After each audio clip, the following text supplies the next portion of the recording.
셈베츠가노! 안녕하세요 여러분, 왕현입니다. 오늘은 칭기스칸이라는 칭호가 요즘 핫한 고려 거란 전쟁의 거란족과 어떤 관계가 있는지 한번 살펴보려고 합니다. 왕의 명칭은 역사 비교 언어학에서 같은 계열의 언어를 비교하는데 굉장히 많이 사용하는 자료라고 해요. 물론 그 나라 각자 그 고유한 단어나 명칭을 사용하기도 하였지만 주변 국가의 호칭을 빌려서 사용하는 경우도 있었습니다. 가장 대표적으로 중국식 왕의 명칭인 황제 그리고 왕이지요. 이것을 한국이나 일본에서 빌려서 사용하기도 하였습니다. 몽골 초원에 있던 흉노, 거란, 위구르, 유연, 돌궐 그리고 몽골까지 각자 자기 고유의 단어인 선우나 가한을 사용하기도 했지만 중국식 명칭인 황제나 왕을 사용하기도 하였습니다. 칭기스칸의 호칭도 그 탄생지의 해석에 키포인트가 숨겨져 있습니다. 칭기스칸은 오늘날 몽골국의 동몽골 지역 헨티에맥, 헨티도에서 출생하였어요.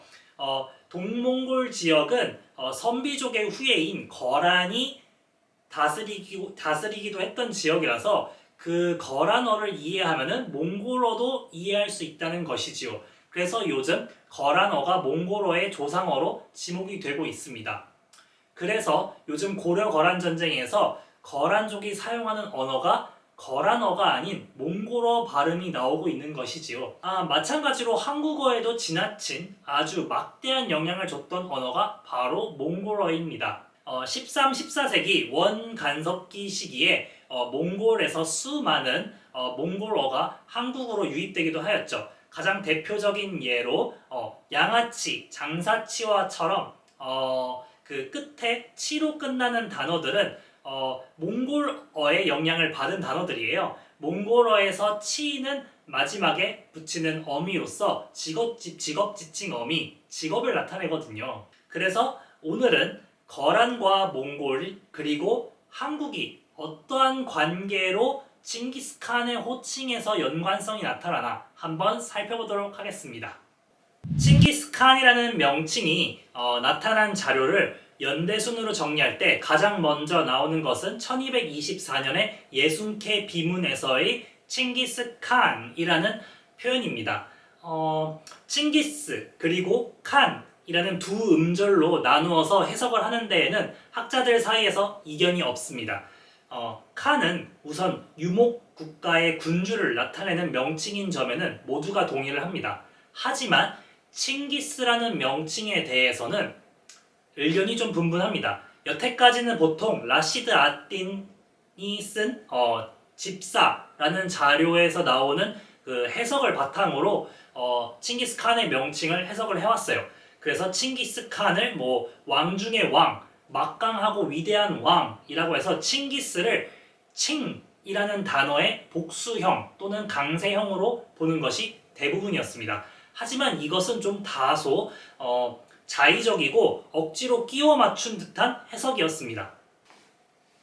학자들은 대부분 칭기스의 의미를 하늘에서 내려졌다 해서 천사 아니면은 천신, 천가한 이런 식으로 해석을 했다고 해요. 그리고 탱기스라는 바다를 나타내는 탱기스란 단어의 복수형인 칭기스다 이런 식으로 해석을 하기도 했는데 엄밀히 어학적으로 분석을 하자면은 이건 틀린 해석이라고 할 수 있습니다. 왜냐하면은 알타이어 계통의 언어들은 대부분 다 한 음절을 이루는 것이 자음, 모음, 자음 이렇게 세 구성 요소가 하나의 음절을 이루거든요. 그렇기 때문에 칭기스라는 음절은 다시 칭과 기스라는 두 음절로 나누어서 보는 것이 합당합니다. 그래서 칭, 기스 나누면은 칭은 몽골어의 진실한, 진짜의 라는 칭이라는 단어의 의미를 갖고 있습니다. 그래서 몽골 사람들은 진실한 생각, 진실한 마음 해서 진주르, 진사나 이런 식으로 표현을 해요. 그래서 여기에 대해서도 학자들 사이에는 이견이 없습니다. 하지만 요 뒤에 있는 기스에 대해서는 좀 의견이 분분한데요. 2022년 8월 칭기스칸 탄생 860주년 학술 대회에서 이보문 교수님이 칭기스라는 단어는 한국말의 진짜라는 단어에서 그 기원을 찾을 수 있다라고 주장을 하셨습니다. 칭이 우리나라 말의 진짜의 그 진에 해당된다는 것이죠. 진짜의 진실의 그런 뜻을 갖고 있는다는 점에서는 두 단어 모두 같습니다. 하지만 뒤에 기스가 기즈로 끝나잖아요. 그 즈가 바로 한국어의 짜와 해당된다고 발표를 하신 것이죠. 그리고 거란어에서 다시 그 칭기스의 기원을 찾아볼 수 있는데요. 칭기스, 기스의 기원을 거란어에서 찾을 수 있습니다. 거란의 조상으로 지목되는 바로 기수가한입니다. 거란이 왕조로서 성립하기 이전에 거란의 시조로 기수가한이 있었다고 요사에서 전달을 하고 있어요. 기수의 제구한 한자음이 기스, 칭기스칸의 기스와 동일합니다. 그리고 기수가한의 기수를 한자음으로 기록을 할 때 기수의 수는 한자 머리 숫자를 사용을 해요. 그렇다면은 발음도 똑같을 뿐만 아니라 기수간의 기수는 최초, 으뜸, 우두머리라는 뜻을 갖고 있게 되는 것입니다. 그렇다면 한국어와의 연관성은 어떨까요? 고구려, 백제, 신라 모두 다 각각 연관성이 존재합니다. 왜냐하면은 거란이 907년 아유라보기가 거란국을 성립하기 이전에 거란은 지금 오늘날 내몽골 자치구 적봉 지역의 시라무렌 강 유역 인근에서 생활을 했었어요. 나라를 형성하지 못하고 부족 연맹 상태로 존재를 했던 것이죠. 그래서 주변 국가였던 고구려, 연연, 돌궐의 지배를 받았습니다. 특히 요하라라는 강을 경계로 가깝게 인접하고 있던 고구려와 가장 인접해 있었기 때문에 거란은 고구려와 또 연관성이 매우 크다고 말할 수 있습니다. 다음으로 고당 전쟁의 승리의 주역이었던 연개소문을 또 얘기를 해야 합니다. 연개소문은 연시 혹은 천시라고 해석을 할 수 있고요. 이름은 개소문입니다. 연개소문이라는 이름은 일본 서기에서도 등장을 해요. 일본 서기에서는 이리 카스미라고 해서 연개소문의 성을 연을 이리라고 하고 이름 개소문을 카스미라고 해요. 그래서 카스미, 개소문 이렇게 두 음절로 나누어서 해석을 할 수 있습니다. 그 카스미, 개소에 해당하는 카스가 이 발음이 똑같고 또 심지어 무엇과 똑같습니까 지금? 네, 바로 맞습니다. 기스와 해당을 해요. 음이 똑같습니다. 그리고 심지어 고구려에서 왕을 나타냈던 고유의 명칭인 개차라는 명칭의 그 음절도 심지어 기스와 똑같죠. 물론 아라는 발음이 있어서 차이는 있지만 의미가 둘 다 모두 우두머리, 군장이라는 의미를 나타낸다는 점에서 개차, 가스, 개소 그리고 징기스칸의 기스가 모두 똑같은 의미와 음을 갖고 있다고 볼 수 있는 것입니다. 다음으로 백제입니다.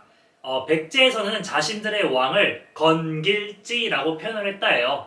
건은 크다 라는 의미이고 길지는 왕입니다. 그러니까 큰 왕, 즉 대왕이라는 의미를 갖게 되는 것입니다. 건길지라는 표현은 앞서 얘기한 일본 서기에서도 등장을 해요. 고니키시, 건키시 이런 식으로 등장을 하는데요. 앞에 크다라는 건자를 빼버리면은 키시, 키지 그리고 백제의 길지 모두 다 칭기스칸의 기스와 동일한 발음을 갖고 있고 동일한 의미도 갖고 있습니다. 하나 더 말씀을 드리자면은 백제에서는 그 광주 지역에서 천자문이 발견됐는데 거기에서는 백제에서 왕을 나타낼 때 귀자왕이라고도 표현을 했다고 해요. 귀자, 기스 모두 다 같은 의미를 갖고 있고 같은 음인 것이지요. 정리해보자면 고구려와 백제 모두 기스라는 단어가 우두머리, 왕, 군장이라는 의미를 나타냈어요. 하지만 거란어의 기수가한과는 달리 최초, 으뜸이라는 의미는 나타나지 않습니다. 하지만 현대 한국어의 시초가 된 신라어를 살펴보면 좀 더 아주 명확하게 기스의 의미에 대해서 접근을 할 수 있어요. 신라어의 하나인 바로 거서관입니다. 김부식이 쓴 삼국사기에 따르면 신라의 시조 박혁거세가 13살의 나이에 왕위에 오르니 거서간이라고 하였다라는 기록을 전하고 있어요. 여기서 거서간은 거서 플러스 간 이렇게 나눌 수 있어요. 간은 앞서 살펴봤듯이 유목민들의 군주를 나타내는 칸과 동일한 의미입니다. 즉 왕이지요. 그렇다면은 거서간의 거서는 무슨 의미를 갖고 있느냐? 기수간의 기수와 똑같은 의미를 갖고 있다고 보시면 됩니다. 왕, 우두머리, 군장이라는 뜻뿐만 아니라 신라의 시조인 만큼 최초, 으뜸이라는 의미도 갖고 있는 것이지요. 즉 거서간의 거서는 최초의 왕이라는 뜻을 갖고 있다고 볼 수 있는 것입니다. 심지어 칭기스칸과 박혁거세는 탄생 설화마저 비슷해요. 칭기스칸의 탄생 설화 같은 경우에는 황금사에서 전하고 있는데요. 황금사에 따르면 칭기스칸이 태어날 때 용왕이 옥새를 내어주고 까마귀 같은 거무스레한 새가 지붕 위에 올라와서 칭기스 하고 지적이었다고 해요. 그렇게 해서 칭기스칸이 되었다고 탄생 설화를 전하고 있습니다. 마찬가지로 박혁거세의 설화도 좀 비슷한데요. 박혁거세가 태어날 때 새가 와서 춤을 추고 해와 달이 밝게 빛났다 라고 하면서 기이한 현상이 나타났음을 두 설화 모두 전달하고 있습니다. 두 왕의 탄생 설화마저 비슷한 것은 이 두 왕이 비슷한 성격의 왕, 즉 참된 최초의 왕이었다는 점을 분명히 하고 있는 것이지요. 자, 결론적으로 정리해보자면 칭기스칸의 칭은 진정한, 참된, 진실한 이라는 의미를 갖고 있음을 학자들이 이미 밝혀냈고 이견이 없음을 확인하였습니다.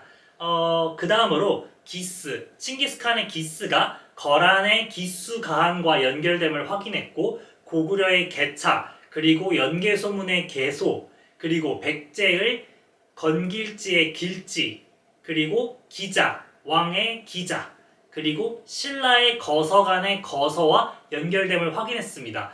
종합하면은 칭기스칸은 진정한 최초의 왕이라는 의미를 갖게 되는 것이지요. 여기까지 칭기스칸의 호칭에 대해서 살펴봤습니다. 어떠셨는지 모르겠어요. 재밌으셨나요? 다음에는 거란과 몽골 그리고 고려와의 관계에 대해서 좀 더 흥미롭고 재밌는 주제로 찾아올 거니까 제발 또 봐요.